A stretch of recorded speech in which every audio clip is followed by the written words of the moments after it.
So there's no great secret to any of this. There's a way you can do it. There's a way you can prevent writer's block. Let's talk about that this episode of Horrible Writing. That will never work. You can't push that. Seriously? Don't. Oh my God, that's really that's bad. You probably should find other hobbies. You ever learn how to stop? Stop. Be happy. Well, you don't bother. I've seen better. Do you really want to do? And great. Get up.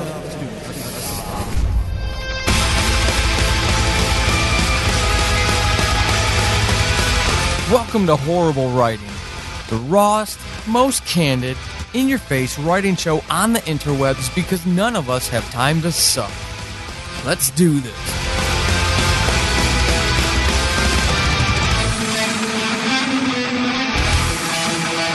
Hey everyone, Paul Sagan, your host. Happy 101 episode. Let's start this second century of podcast episodes off right by focusing on what we can do, not why we can't do something.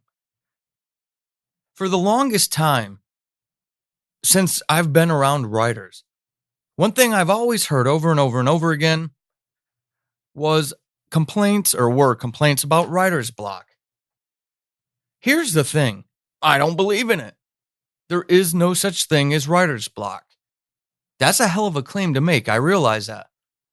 And it probably doesn't help some of you who feel like you do struggle with it.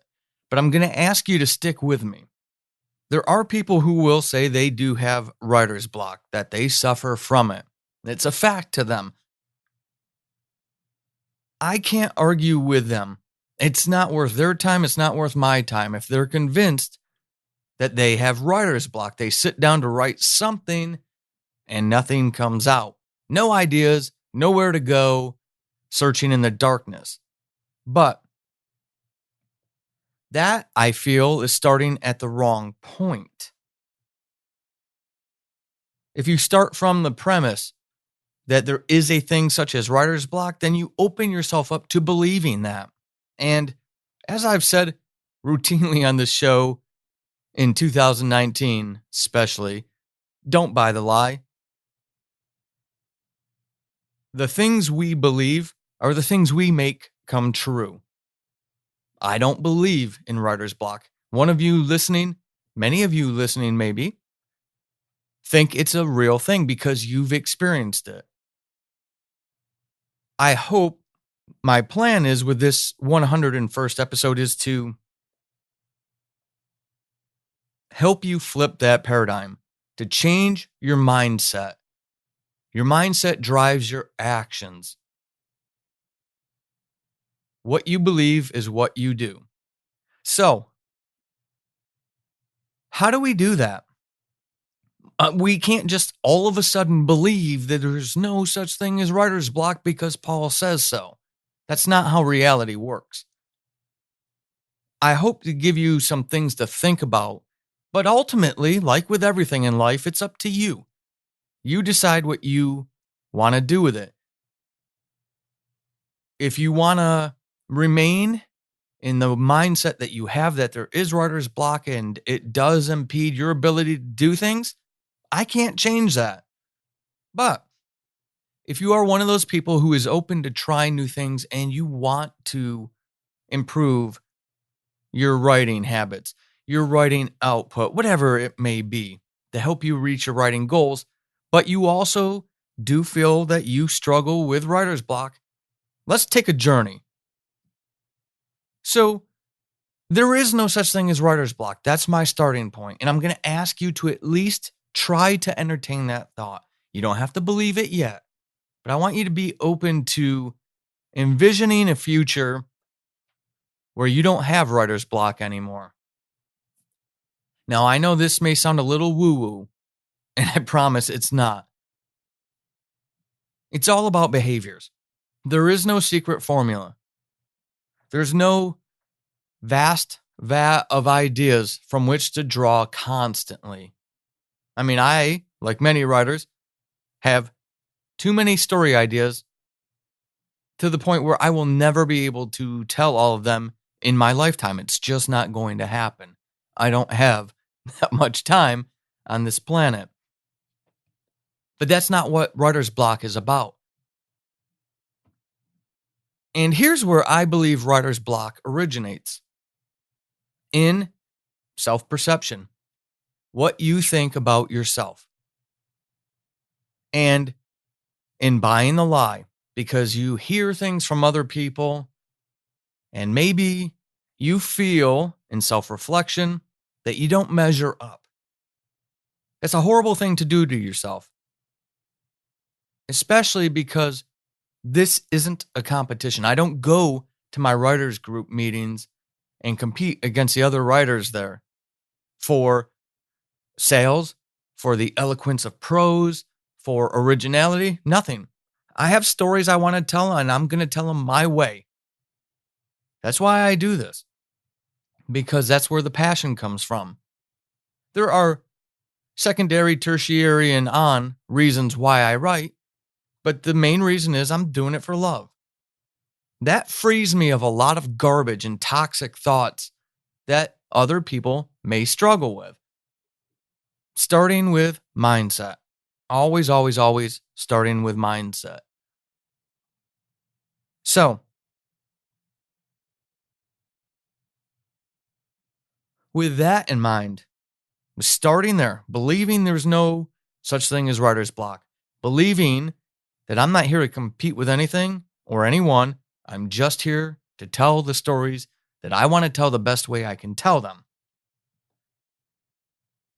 If you start there, then there are mechanical things that you can do for yourself to help you prevent those moments where the hands freeze at the keyboard, otherwise sometimes by some people known as writer's block. The first thing people can do to help themselves is to outline. Now, don't shut this down. Don't shut your mind off because you're a pure pantser. Great. But jotting down even a sticky notes worth of bullet points of things you want to hit in that book is something that will help guide you. It is a step, it's a mechanism, it's a tip, tool, and tactic to help you reach your goal. If your goal is to finish that draft of a novel, you need to do things to get you there. One of the ways you can do that is by outlining. Outlining doesn't mean that it has to be X number of pages. Some people do 10,000 word outlines. Some people do 1,000 bullets. Some people do 10 bullets. Everybody's process is different. But if you truly believe you suffer from writer's block and you are a pure pantser where you don't write anything down, you just discovery write, you go wherever the story takes you, then I challenge you. Because if you're experiencing writer's block, in part, it's due to the fact that you don't have a roadmap. You have not written anything down. In your head, you might have an idea of where you want to go, but that's the problem. It's all tucked away in your head, and it takes you off course, and it puts you into corners. And when your writing gets put into a corner, you don't know how to get out of it because you can't see where you're going. An outline helps you prevent that. A physical product of an outline, something you've written down, a piece of paper you've got taped to the back wall of your computer monitor where you can see it. I don't know. A visual representation of your roadmap for that story will keep it fresh, keep the ideas percolating in your head. You will be thinking about them while you're cooking dinner, taking that walk, in the shower, brushing your teeth before you go to bed. You can't wait to get up the next morning and write because you know where you want to get to. Another tactic that'll help you avoid writer's block is to stop stopping. And I mean this. Don't stop when you are writing. Just freaking write. So what do I mean by that? This morning was a good example. I'm writing the second book in a contemporary fantasy series that I hope to start publishing in 2020. The first book is already done. I wrote it in 3.5 weeks, fastest I've ever written a draft. 61,000 words. Called Bitter Aries. If you're a patron of the show, you now have the first 2 chapters draft of that novel already. So definitely check it out. But I'm already working on this second book in that series. And this morning, I had to describe, in my writing session, I had to describe the door of an old bookshop in an old town section of hell, where a lot of the story takes place. And for the longest time, I could have sat there and researched and read up on what process turns metal to green. Those of you who live in Europe or been to Europe or anywhere where there are older structures, not so modern like America. We don't have much of a history here to have really old structures. We have them someplace, but they're harder to find than they may be in more historic places. But if you've ever seen an old building, an old door, anything old metallic, regardless of what the metal is that is actually corroding, there is a process, and I still don't know because I literally just finished my writing session for this morning, that will turn certain types of metal to a lighter green sheen, haze, color. I don't know what that is, but I wanted to make sure that I described that door in the story this morning with that kind of handle. So in the middle of my writing, I use dictation. I don't type. I get a lot more done. In an hour and some change, I got 3,000 words written this morning because I dictate. Again, I'm going to always push folks to dictate. It is a learned skill. Everyone can do it if they believe they can and stop saying why they can't. They may prefer to not, but everyone can do it. That's all about mindset, right? So I didn't stop. Basically, I was writing the character viewing the door and noticing that door handle as he was about to touch it. And I didn't know what turns metal green, but I will find out. So in my writing, I basically just told my dictation software to open brackets, find out how metal turns green, close brackets, period, end of sentence. And I kept going to the next sentence. There are a lot of people who would have stopped and looked that up right there in the middle of the session. Don't do that. Don't go look up cool names. There are a lot of demons and angels in this series that I'm doing. I want names that will help enhance that picture that my readers will have in their minds as they're reading about these characters. So I'm not going to call anybody Bob, but I'm not going to stop and look those names up while I'm writing. I will put Bob as a placeholder name in that day's writing. And then at night or on a break from work, I'll scour the internet for inspiration for a demon or an angel name. And then I will go do a find and replace in that document. The tip, tool, or tactic I have, the second one to offer, is to not stop when you're writing. Get off the internet and just freaking write. Just write. Now, associated with that third tip, kind of 2.1 maybe, is editing. I've been in a local writers group here in Olympia, Washington for over 2 years now.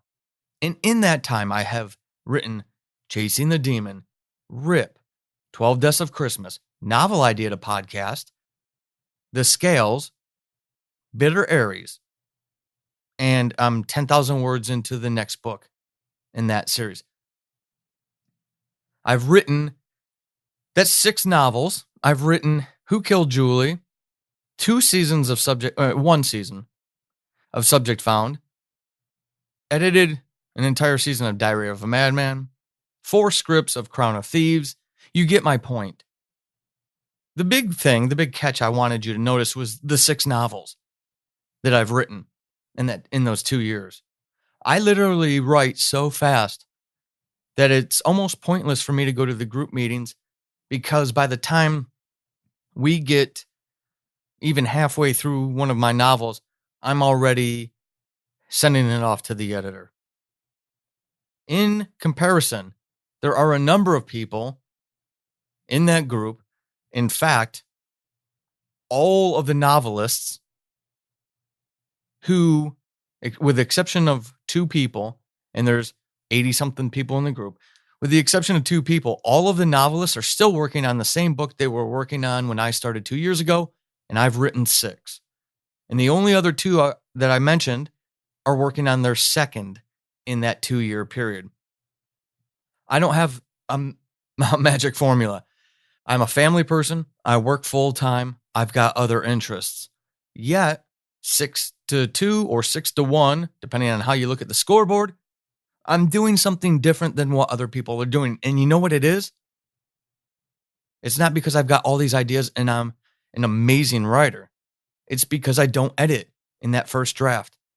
Editing will happen, but I do not go back to a previous chapter and fix something. I will make notes. Hey, make sure you go back and change the color of Ezekiel's hair. Right? I will make that note for myself in Scrivener. I love Scrivener. It keeps me organized. But I keep pressing on. Ain't nobody got time to go back. Keep moving forward. Get the damn draft done. Then you can go back and fix. You'll be editing for a while anyways. But many, many, many writers, and again, this is why I led off with mindset and who you are as a person and how you view yourself. Many writers will go back and they will critique and they will fix and tweak. And what are they really doing?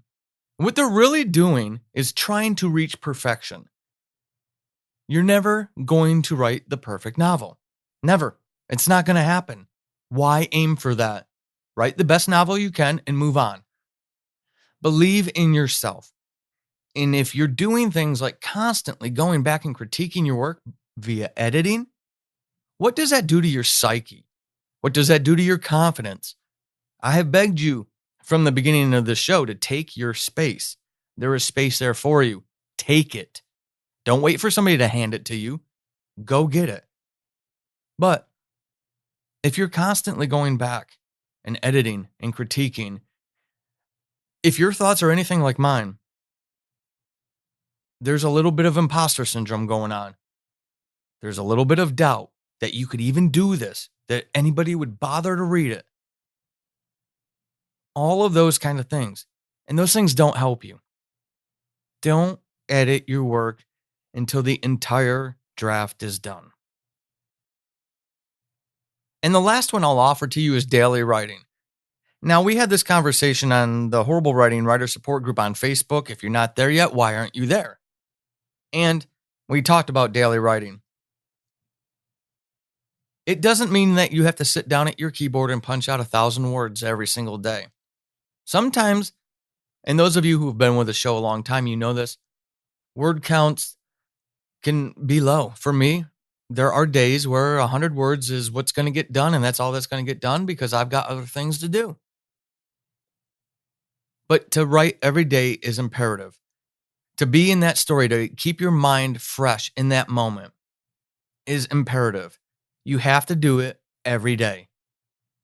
Even if that's just outlining a character, working on a character profile for 15 minutes.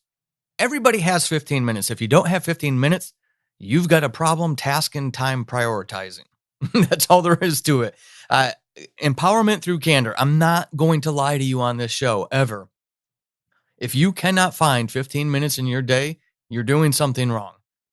Or writing isn't truly a priority. So, find those 15 minutes and outline a character. That's still daily writing. And that's what I mean when I say to write daily. Every day. Something quick, something to keep that touch on that story, to keep it intimate to you. Doing that will help you overcome any blockages that you have. Keeping that intimacy with the story keeps it fresh, keeps you in that world, keeps you liking it, enjoying it. And when you don't go back and edit, you don't hate it. Not yet. You'll hate it when it's time to edit. Don't worry. Your self-loathing will come. It's all part of that cycle. But when do you put it in your business cycle? In the middle of the process or after the process? Because I'm not talking about publishing the book without editing for the world to ridicule. I'm talking about just getting that first draft done and then going back. There'll be plenty of time for you to beat yourself up then if you're looking for that type of action. But don't do it now. One bonus comment I'll make that I've made on here before, so it's nothing new for long-time listeners, but always stop at a high point, an exciting point, a thrilling point, a controversial point. Stop your daily session at a juicy spot, whatever juicy is for you. Don't do what I used to do back in the day when I thought I had writer's block. Look at that. A revelation from Paul. He used to believe in this. So he's been where I am right now. And I don't say that to be a smartass. I say that to share my life lessons with you all so that I hope I can help you avoid them in your own writing journey. But what I used to do was, if it fell out this way in my writing session, when I ended a chapter, boom, man, I got another chapter done. How good is that? And then I would go on with my day. Well, the problem is trying to pick up a fresh chapter a day, 2 days, 3 days later, very problematic. So when you do things like write every day to keep that intimacy with the story, and then you stop in a juicy point, you are ready to hit the ground running the next writing session. I like to end chapters with cliffhangers. I like to, as best as I can in the moment and where the story will allow, because, there is an ebb and flow to every story. I will leave every chapter. I try to leave every chapter with some sort of cliffhanger for you, the reader, when you pick up one of my novels, to go to that next chapter. But think about that as a writer. You do that as a reader when somebody really leaves you dangling at the end of a chapter. You want to keep going. Well, that's what I do for myself. I take advantage of those cliffhangers at the end of chapters, for example, and I go straight into the next chapter. I don't stop. And usually you're scene setting at the early beginning, at the early part of a chapter. You're letting us know people, place, time, things, right? So I will get that laid out in that next chapter, and I will stop the first time I come across a plot point where the story is going to take a turn, where a character says something that's important. How do I know it's important? Because I've outlined, callback. Nice technique there, Paul. I've outlined things I want to have happen in that book. So I know that comment just made by that character ties into something that's going to happen 20 chapters from now. How do you know you're getting there if you don't know where you're going, right? So I will stop on that. What if it's not a chapter? I can't get through an entire chapter in a writing session. Fair enough. I don't most of the time either. Whenever something happens, whenever somebody makes that comment, for those of you who do Westerns and sci-fi and a lot of spec fic that has action type stuff in it, thrillers, horror, and you've got that action scene, that fight, whatever it is, that race away from the creature, stop right in the middle of that character's panic, their fear, their belief that, oh my gosh, they're going to get the best of me. I'm dead. Stop. Walk away. You're going to feel the tug. You're going to feel that story calling you back. Deny it. Unless you can guarantee yourself that you're going to get to another juicy point, deny it. Try this for a month of your writing straight, hopefully daily, right? But try it for a month. always ending on something juicy. Every day for a month. That's how you change behaviors, by the way. So that's why I ask you to do it for a month. But try that and then come back to me and tell me how you feel about that, what you think about that. I think you'll find if you take all of these tips, tools, and tactics that I've offered in this episode, that you're not going to have an issue and you'll be a convert. You'll be the next convert, one of us annoying converts who like to tell people that there is no such thing as writer's block. And there isn't. And I hope I've helped you see the possibility that there isn't. You have to set up a system of deliberate actions, and you have to have the right mindset. Those working jointly will help you see through your own behaviors that there is no such thing as writer's block. So just go write that damn story. Until episode 102, I hope you're enjoying this show. If you would like me to keep doing this, if you want exclusives, please go over to patreon.com/Paul Sading, PaulSating, and donate to the show. You can do that on the website, paulsading.com. Hit the support tab. Also, make sure you give a listen to the stories we tell. We have 5 episodes out. Episode 6 is coming at the end of August. Another massive episode, and they're a whole lot of fun. Leave a rating and review for the show, please. Those things are desperately needed and totally awesome when they come in. And thank you to everybody who does. Tell a friend, tell your writing group, tell your writing community about this show if you believe it'll help somebody in that group.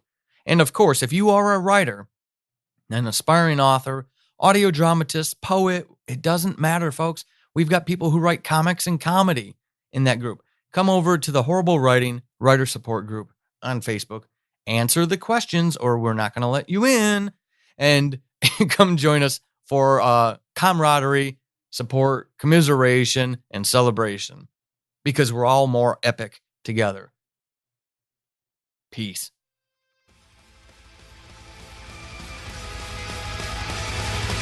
This has been Horrible Writing, and hopefully after this episode, you suck less than you did at the beginning.